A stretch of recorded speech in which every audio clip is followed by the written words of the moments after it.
ಗೊತ್ತಾಗುತ್ತೆ. ಕೆಲವರು ಕರೆನ್ಸಿ ಅಂತೂ ಹಾಕಿಸ್ಕೋತಾರೆ, ಎಲ್ಲ ಮಾಡ್ತಾರೆ. ಅವ್ರು 30 ರೂಪಾಯಿ 50 ರೂಪಾಯಿ ಕೊಡೋದೇನು ಅಂತ ದೊಡ್ಡ ಕೆಲಸ ಅಲ್ಲ. ಇವತ್ತೆಲ್ಲ ಎಂಥ ಲೇಬರರ್ಸ್ ಆದ್ರೂ ಇವತ್ತು ಒಂದು 500 ರುಪೀಸ್ ಇದೆ ಒಂದು ಡೈಲಿ. 700 800 ಕೆಲಸ ಮಾಡ್ತಾರೆ. ಹಾಗಾಗಿ ಜನಗಳಿಗೆ ಅವೇರ್ನೆಸ್ ಕೊಡಿ. ನಿಮ್ಮ GPLF ಗ್ರೂಪ್ನ ಸ್ವಚ್ಛವಾಹಿನಿ ವೆಹಿಕಲ್ಸ್ ಜೊತೆಗೆ ಸೆಗ್ರಿಗೇಷನ್ನು ಇದ್ರ ಜೊತೆಗೆ ಇನ್ವಾಲ್ವ್ ಮಾಡ್ಕೊಳ್ಳಿ. ಆ ನಂತರ ಏನು ನಮ್ಮ ಸ್ಕ್ರಾಪ್ ಡೀಲರ್ಸ್ ಇದ್ದಾರೆ ಅವ್ರ ಜೊತೆ ಒಂದು ತಾಲೂಕ್ ಲೆವೆಲ್ ಹಂತದಲ್ಲಿ ಒಂದು ಮೀಟಿಂಗ್ ಮಾಡೋದಕ್ಕೆ ಹೇಳಿದ್ದೀನಿ. ಅವ್ರು ಬಂದು ನೀವೇನು ಸೆಗ್ರಿಗೇಷನ್ ಮಾಡಿದ್ದೀರಾ ಅದನ್ನೆಲ್ಲ ಪರ್ಚೇಸ್ ಮಾಡ್ತಾರೆ.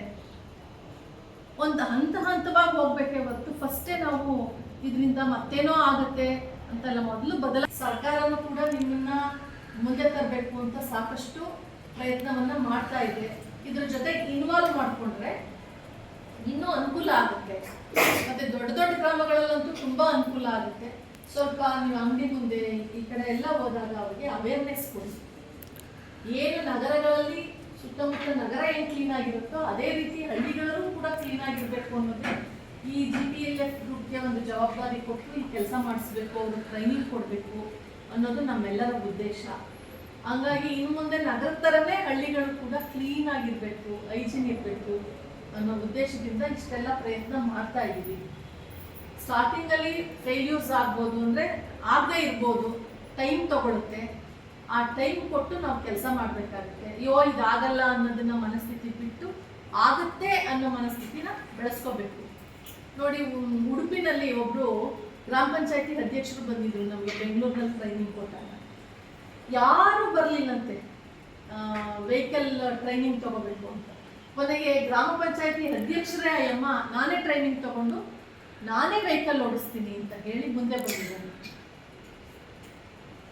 ಒಬ್ರು ಮುಸ್ಲಿಂ ಲೇಡಿ ಅವರು ಪುತ್ತೂರು ಬಂದು ಅವರೇ ಹೋದ್ಮೇಲೆ ಜನ ಎಲ್ಲ ಅವೇರ್ನೆಸ್ ಆಯ್ತಂತೆ. ಅಯ್ಯೋ ಗ್ರಾಮ ಪಂಚಾಯತಿ ಅಧ್ಯಕ್ಷರೇ ಟ್ರೈನಿಂಗ್ ತಗೊಂಡು ಕಸ ತೆಗಿಯೋಕೆ ಬಂದಿದ್ದಾರೆ ಅಂದಮೇಲೆ ನಮ್ದೇನು ಅಂತ ಹೇಳಿ ಆ ಥರ ಬದಲಾವಣೆಗಳು ಆ ನಂತರ ಆಗುತ್ತೆ. ತಗೊಂಡು ಅವರೇ ವೆಹಿಕಲ್ ಚಾಲು ಮಾಡಿ ಅವರೇ ಮನೆ ಕಸ ತಗೊಳಕ್ ಹೋದಾಗ ಎಲ್ಲರೂ ಆಶ್ಚರ್ಯಪಟ್ಟು ಅಧ್ಯಕ್ಷರೇ ಹಿಂಗೆ ಬಂದಿದ್ದಾರೆ ನಮ್ದೇನು ಅಂತ ಹೇಳಿ ಮುಂದೆ ಬಂದಿದ್ದಾರೆ. ಆ ಥರದ ಅವಕಾಶಗಳನ್ನ ಉಪಯೋಗಿಸ್ಕೊಂಡು ಇನ್ನು ಬೇರೆ ನಮ್ಮ ಆಕ್ಟಿವಿಟೀಸು ತುಂಬ ಇದೆ. ಗ್ರಾಮ ಪಂಚಾಯತಿಲಿ ಇರ್ಬೋದು, ನಮ್ಮ GPLF ಗ್ರೂಪ್ಸ್ ಆಕ್ಟಿವಿಟೀಸ್ ಇರ್ಬೋದು, NRLMನಲ್ಲಿ ಆಕ್ಟಿವಿಟೀಸಲ್ಲೆಲ್ಲ ಇನ್ವಾಲ್ವ್ ಆಗಿದ್ದೀನಿ.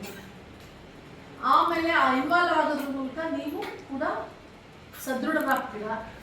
ಎಕನಾಮಿಕ್ ಆಗಿರ್ಬೋದು, ಸೋಷಿಯಲ್ ಆಗಿರ್ಬೋದು, ಸಮಾಜದ ಮುಖ್ಯವಾಹಿನಿಗೆ ಬರುವಂಥ ಕೆಲಸಗಳಾಗ್ತವೆ ಅಂತ ಹೇಳ್ತಾ ಈ ಒಂದು ಟ್ರೈನಿಂಗ್ನ ಸದುಪಯೋಗ ಮಾಡಿಕೊಂಡು ಅದನ್ನ ನಮ್ಮ ಗ್ರಾಮ ಪಂಚಾಯತಿನಲ್ಲಿ ಇಂಪ್ಲಿಮೆಂಟ್ ಮಾಡಬೇಕು. ಅದು ಇಂಪಾರ್ಟೆಂಟ್.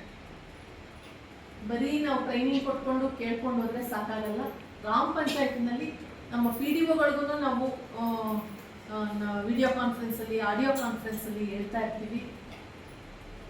ಅದು ಯಾವ ರೀತಿ ಅಂದರೆ ನಿಮಗೆ ಕೋಆಪ್ರೇಷನ್ ಕೊಡಬೇಕು, ಅವರು ನಿಮಗೆ ತಿಳುವಳಿಕೆ ಕೊಡಬೇಕು, ನಿಮಗೆ ಕೋಆಪ್ರೇಟ್ ಮಾಡಬೇಕು. ಮಾಡಿ ಅವ್ರ ಸಹಕಾರ ಕೊಟ್ಟರೆ ಖಂಡಿತ ಎಲ್ಲ ಕಡೆ ಇದು ಯಶಸ್ವಿಯಾಗಿ ಆಗುತ್ತೆ ಅಂತ ಭಾವಿಸ್ತೀನಿ. ಈ ಟ್ರೈನಿಂಗ್ನ ತಗೊಳ್ಳೋದ್ರ ಜೊತೆಗೆ ಇದನ್ನ ಅನುಷ್ಠಾನ ಮಾಡೋದು ಕೂಡ ಅಷ್ಟೇ ಇಂಪಾರ್ಟೆಂಟ್. ಗಮನಕ್ಕೆ ತಗೊಂಡು ಬನ್ನಿ.